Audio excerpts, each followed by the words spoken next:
شيء. هذه تشقعت منها امبارح بركة، بس بشرب دواء البران. بس أنا قلقت، نحب دار هكا، نحب نعيش في دار. احنا هنا معنا وين مأوى، معنا مأوى في جمعيات تساعدنا ونروح المكان. صعبة الحياة، يوميا نتنقل من مكان لمكان، مكان ناكل فيه، مكان وين نعمل فيه الدوش، مكان وين تغسل فيه الملابس، مكان وين تاكل فيه. كل يوم واحنا نتنقل يعني، وكذا بأمتعة toujours. Tout le matin on marche, on est très faim, sans manger, sans dormir, sans bien dormir. On marche beaucoup, on marche dans toute la rue. إذا رحنا على المستشفى كأني كير 4 أيام وهي تاخذ في الدواء. كانت عندها حرارة مرتفعة كل ليلة في 40 دغري، 40 درجة، ترد يوميا ترجع.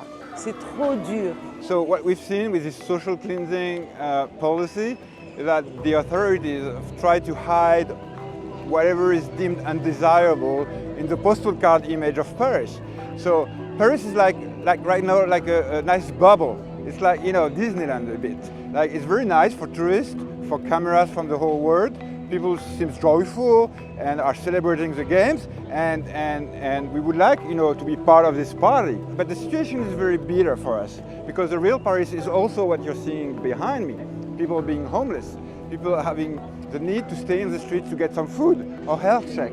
And this reality has been totally hidden to the face of the whole world, because Olympics are an enormous showcase for a host country and a host city, and they want, you know, the city to resemble a postal card or a Emily in Paris series, which is, you know, nice to see, but not the reality. And the situation is very complicated because I have the two children. One is 3 years, one is 14 months.